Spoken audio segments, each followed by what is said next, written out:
पत्तामुख होत आहे. खरं तर खूपदा असं असतं की वडिलांबरोबर जायचं म्हणजे त्यांना थोडंसं टेन्शन असतं की हा आता काय आपल्याला बाप कामाला लावेल आपल्याला माहीत नाही, असं एक असतं. त्याच्यामुळे साताऱ्याला गेल्यावर काय होईल, तिकडे कसा ऑडियन्स असेल, काय सगळं असं एक मनामध्ये संभ्रम. त्याच्यामुळे हो की नाही, हो की नाही. पण तिने हो म्हटलं होतं. तिला खूप यायचं होतं, तिला मी खूप सांगितलं होतं. पण तिची प्रकृती नीट नसल्यामुळे ती येऊन सुद्धा काही फायदा नव्हता. म्हणजे नुसतीच बसून राहिली असती ते. त्याच्याऐवजी मी म्हटलं गौरी खूप छान बोलेल. आणि गौरी तुला माहीत असेल, प्रदीप दिफाडकर यांनी एक कविता लिहिली, ज्या कवितेचा आधार घेऊन मी कधी ऋग्वेदी आली नाही म्हणून वाईट वाटत घेत नाही. कारण जागोजागी भेटत असते माझी मुलगी, जागोजागी भेटत असते माझी मुलगी, कोणाच्याही मुलीत दिसते माझी मुलगी, कोणाच्याही मुलीत दिसते माझी मुलगी. कर्जाचा हा डोंगर थोडा हरण्यासाठी मुलासारखे राबत असते माझी मुलगी, मुलासारखे राबत असते माझी मुलगी. चित्र काढते, पोळ्या करते, गाणी गाते. अलीकडच्या मुलींना सगळं करावं लागतं. म्हणजे नुसतं शिकून फायदा नाही, MBA होऊन फायदा नाही, मोठी नोकरी लागून फायदा नाही. तर तुला काय येतं का मुली? मग ती सांगते मला चित्र येतं, मग मला नृत्य येतं, मला गाणं येतं. मग पूर्वी तर गाणं म्हणायला पण सांगायचे. मग ती गाणं म्हटल्यावर साधारणतः अंदाज यायचा की बरा आवाज आहे, मग तिला होकार वाढत जायचे होकार. तर आता अलीकडच्या मुलींना कळलं, त्याच्यामध्ये सगळ्या गोष्टी अगदी निगुतीने करतात. चित्र काढते, पोळ्या करते, गाणी गाते. दुःखालाही खुशाल पिसते माझी मुलगी, दुःखालाही खुशाल पिसते माझी मुलगी. आणि घरी यायला मला जरासा उशीर होता, आई सोबत जागत बसते माझी मुलगी, आई सोबत जागत बसते माझी मुलगी.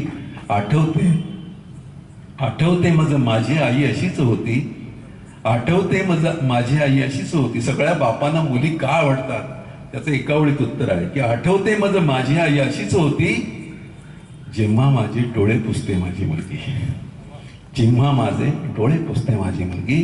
घरी यायला मला जरासा उशीर होता, आई सोबत जागत बसते माझी मुलगी. आणि तिला न्यायला राजकुमारा उशिरा येतो.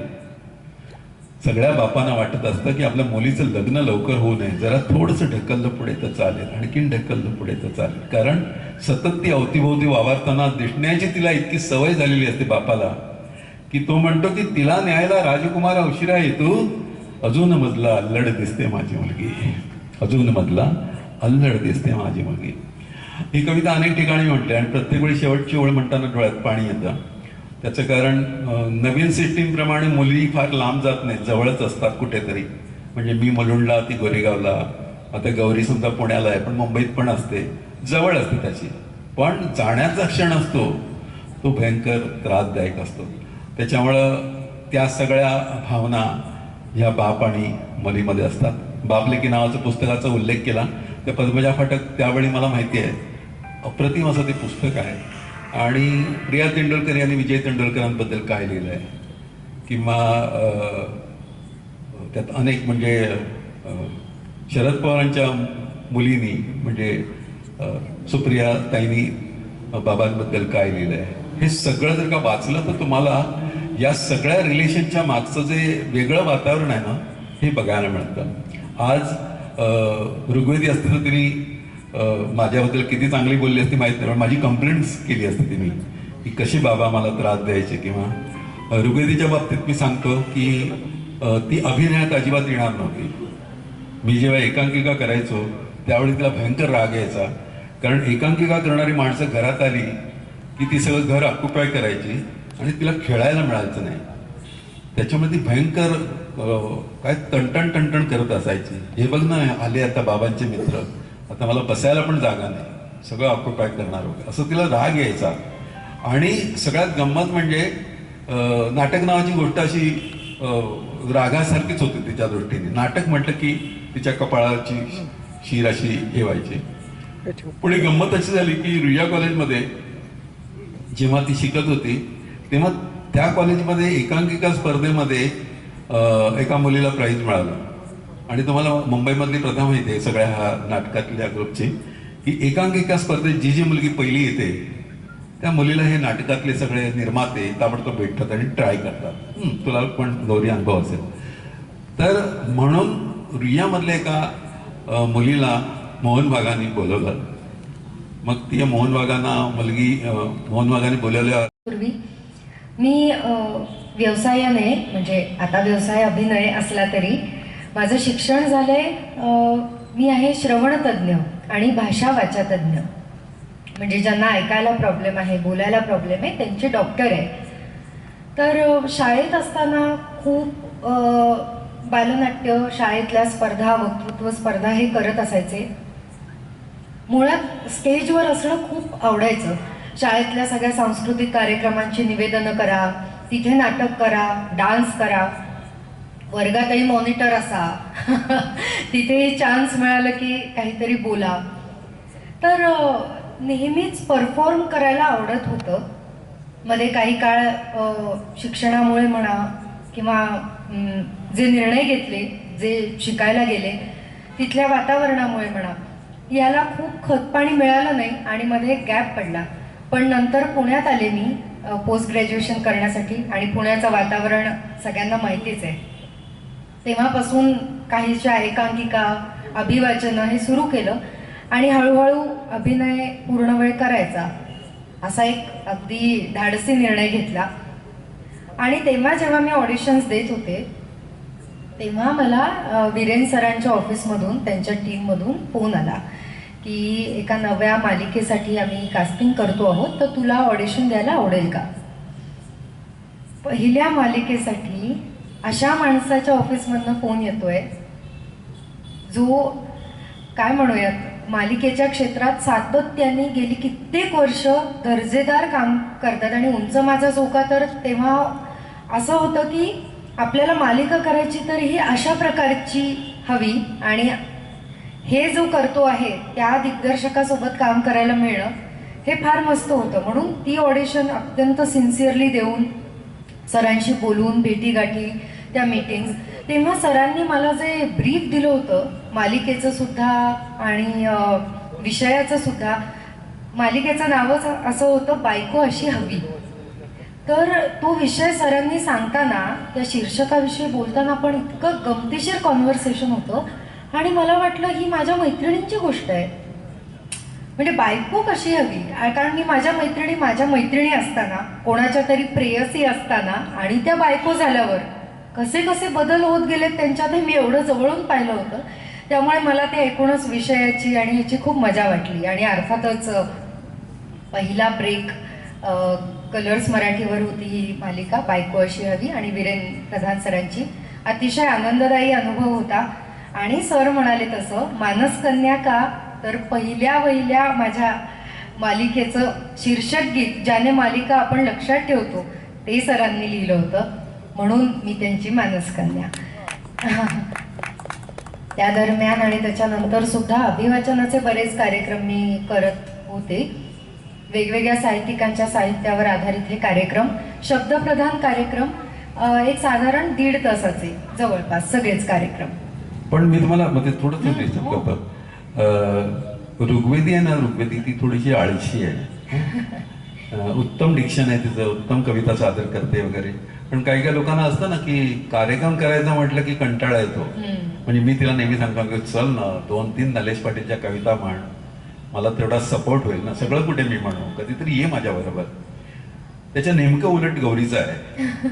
गौरी अभिवाचनाचे इतके कार्यक्रम करते आणि इतक्या मोठ्या मोठ्या लोकांबरोबर करते की तिचं कविता वाचन ऐकायला लोक येतात.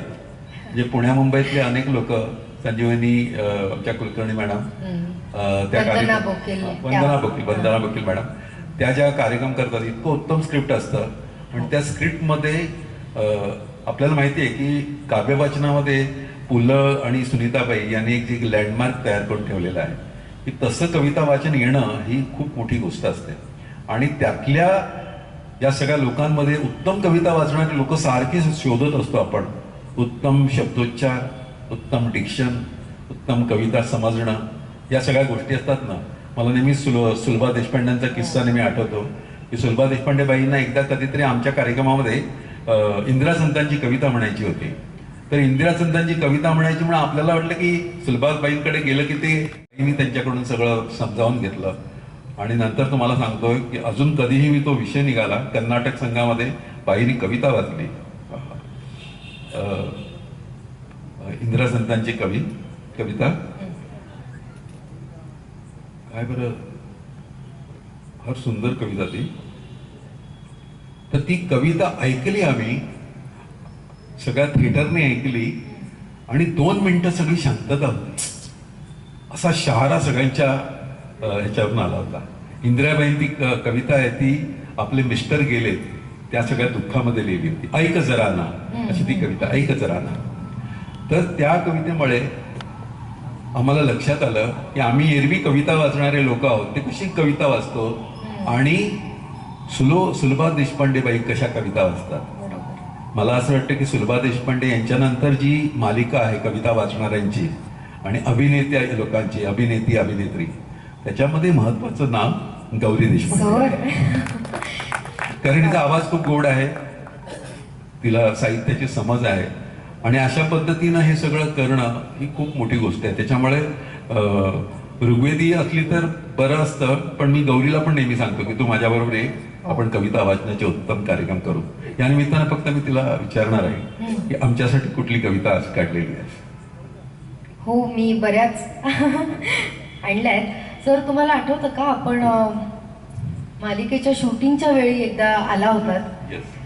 प्रदीप वेलणकर सर होते, ऋग्वेदीताई, तुम्ही स्वतः आणि मी सुद्धा, कारण की ही सगळी लोक एकत्र जमून रात्रीचा मस्त माहोल, कविता, अनुभव, किस्से, कानात प्राण आणून मी तिथे बसले होते की उद्याचा कॉल टाईम लवकर आहे, पण मला काही त्याच्याशी घेणं देणं नाही, कारण मला हे सगळं संचितपण ऐकायचं आहे.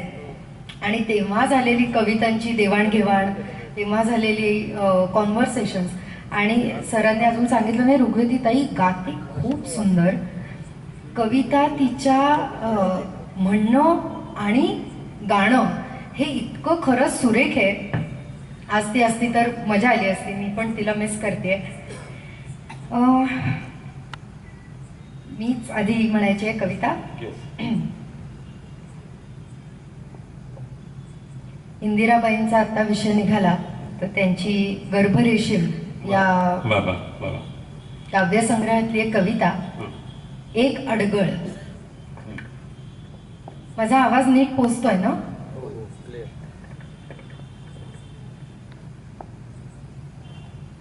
यांच्या खाण्यापिण्यातील आवडी, पाहुण्यांची जेवणं, हे सर्व तत्परतेनं माहीत असतं एकनाथला, अगदी तपशिलासकट. यांच्या खाण्यापिण्यातील आवडी, पाहुण्यांची जेवणं, हे सर्व तत्परतेनं माहीत असतं एकनाथला, अगदी तपशिलासकट. यांचे कपडे, भट्टीचे, ऑफिसचे, प्रवासाचे, हे सर्व काळजीपूर्वक पाहत असतो शंकर मामा. यांच्या जाण्या येण्याच्या सर्व वेळा, ऑफिसच्या, क्लबच्या, विमानतळावरच्या अचूक माहीत असतात कालिदास शोफरला.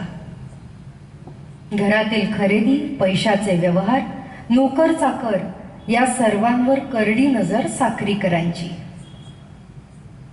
घरच्या बाहेरच्या पार्टीतून हे ग्लास हातात धरून फिरत रंगदार घोळक्यातून.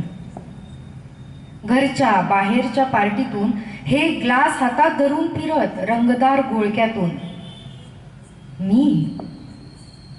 मी नसल्यासारखीच एका बाजूला उभी, ओठावर स्मित ठेवून.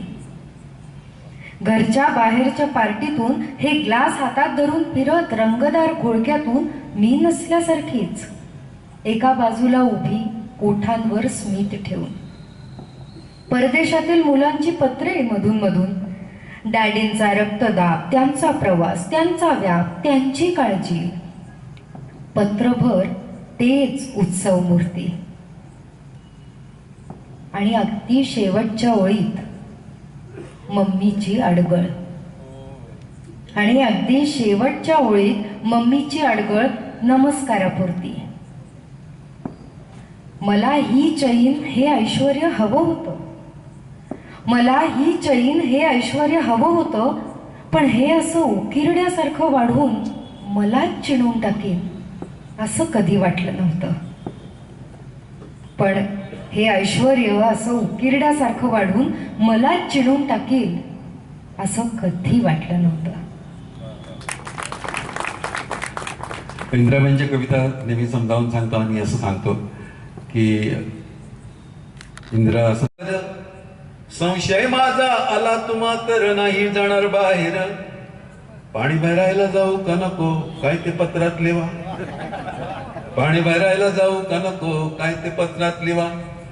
अहो 100 रुपयाचा हिशेब मागता आम्हीच काय एकटीनं खाल्ले, लाईटीचे वीज दिले, पाण्याचे 30 दिले, 50चे राशन आणले, दूधवाल्याचे देऊ का नको काय ते पत्रात लिवा, दूधवाल्याचे देऊ का नको काय ते पत्रात लिवा. बाळाला आला तापन खोकला प्रायव्हेटला घेऊन गेले, 100 रुपयाचे इंजेक्शन मारले, पाण्यातच पैसे गेले, याला जेजेला नेऊ का नको काय ते पत्रात लिवा, याला केएमला नेऊ का नको काय ते पत्रात लिवा. पहिल्यांदा आला रिकाम्या हातानं फुकट झाली खेप, आणि पोर झाली मोठी तिला आवडते गाण्याची ऐकायला टेप, आम्ही समध्यानी ऐकू का नको काय ते पत्रात लिवा, आम्ही समध्यानी ऐकू का नको काय ते पत्रात लिवा. कोण्या मेल्यानं कळवलं तुम्हा मी ठुमकते रस्त्यावर, संशय माझा आला तुम्हा तर नाही जाणार बाहेर, पाणी भरायला जाऊ का नको काय ते पत्रात लिवा, दूधवाल्याचे देऊ का नको काय ते पत्रात लिवा, याला केएमला नेऊ का नको काय ते पत्रात लिवा. आणि शेवटच्या त्याच्यात मी असा बदल केला माझ्यासाठी किंवा तुमच्यासाठी की आम्ही कविता बी ऐकू का नको काय ते पत्रात लिवा, काय ते पत्रात लिवा. पण नारायण सुर्वे म्हणजे नारायण की पुकारता चला हूं मैं, हे ज्याला म्हणता येतं ना त्याला मग बाकीचं. मी अनेक वेळा कवितांच्या कार्यक्रमात जाताना समजा ट्रेनच्या फुटबोर्डवर उभा असतो तर मी रियाज करत असतो, तर लोकांना वाटतं मी कवितेचा रियाज करतो. मी कवितेचा रियाज नाही करत, मी ही सगळी गाणी म्हणत असतो. कुठली कुठली गाणी, कौन है जो सपनों में आया, कौन है जो दिल में समाया, ये जुग गया समा भी इश्क नया रंग लाया. तर ते ओ प्रिया हा आवाज जर का तिकडे माझा लागला ना तर कवितेत बरोबर लागतो, अशी त्याची सिस्टीम आहे. तर हे सगळं मला यासाठी सांगावंसं वाटतं की कवी झाला किंवा कुठलाही कलाकार झाला त्यांनी हे नको आपलं हे नको आपलं असं करता कामा नये, सगळं ऐकायला पाहिजे. आपल्यामध्ये भारतीय संगीतात नेहमी लफडं फार असतं की तो किराणा घराण्याचा असला ना की तो ते आतुरली घराण्याचं इंदोरच्या घराण्याचं ऐकत नाही, ग्वाल्हेर घराण्याचं ऐकत नाही, किंवा इतकं स्ट्रिक्ट असायचं पूर्वी की ऐकायला जरी शिष्य गेला ना तरी त्याच्याबरोबर ते गुरु बोलायचे नाहीत काही दिवस, का ऐकायला गेला असतो त्याचं. पण नवीन सगळी जी पिढी आलेली आहे म्हणजे अगदी राहुल देशपांडेंचं उदाहरण आहे की तो वसंतराव देशपांडेंची गायकी तर शिकलेलाच आहे, पण तो मग बाकीच्या सगळ्या घराण्यांचं पण शिकतो, म्हणून त्याचं गाणं हे समृद्ध होत जातं. तसं आम्ही पण म्हणतो की केवळ एकच एक ऐकून फायदा नाही, हे पण ऐकलं पाहिजे ते पण ऐकलं पाहिजे, हिंदी गाणी पण ऐकली पाहिजेत, बंगाली गाणी पण ऐकली पाहिजेत असं. ओके सर, तुम्ही आता सुरेल असणं हे किती कॉम्प्लिमेंट करतो कवितेला. तू कधी खेळण्यात होते बय, अंगणाची होती सय, सोवळ्या मनात माझ्या बरे नभाचा आशय, तबकले उंबऱ्यात मी पाहुनी नवी पहाट, जणू जन्मले नव्याने भरता मळवट, हाती अमृताचा बसा साथ देई माझा सखा, त्याच्या कृतार्थ डोळ्यात झुले उंच माझा झोका, उंच उंच माझा झोका, झुले उंच माझा झोका. त्यातली पुढची काही खंडी तुम्हाला म्हणून दाखवतो. दाटुनिया येता मेघ बरे आकाश ओंजळ, माळ ही व्रताची जपता झाले घराचे देऊळ, जिथे पायरी होऊन जन्म चंदना सारखा, त्याच्या कृतार्थ डोळ्यात झुले उंच माझा झोका, उंच उंच माझा झोका, झुले उंच माझा झोका. चांदणे चाऊल होती कोवळ्या पाहुनी, माप मी ओलांडले अन दूध केली भातुकली. गौरीला माहिती आहे की खूप आवडत्या ओळी या गाण्याच्या माझ्या. आरतीत देवे माझ्या मंद या व्रताची समयी, तुळशीचे रोप माझे उंच आभाळात जाई. मीच ओलांडले मला सोबती समाजा सखा, एक वेत आकाश तुले उंच माझा झोका, ज्याच्या तुतार्थ डोळ्यात तुले उंच माझा झोका. आणि शेवटी मग रमाबाईला सॅल्यूट म्हणून 4 ओळी तिच्यासाठी. असे आगळे हे नाते ऐकही रमा सांगते, बीज हे हृदय अंतरी जगण्याचे फूल होते. अशा संसार गाण्याला त्याचा माझा एक ठेका, त्याच्या कृतार्थ डोळ्यात सुले उंच माझा झोका, उंच उंच माझा झोका, सुले उंच माझा झोका.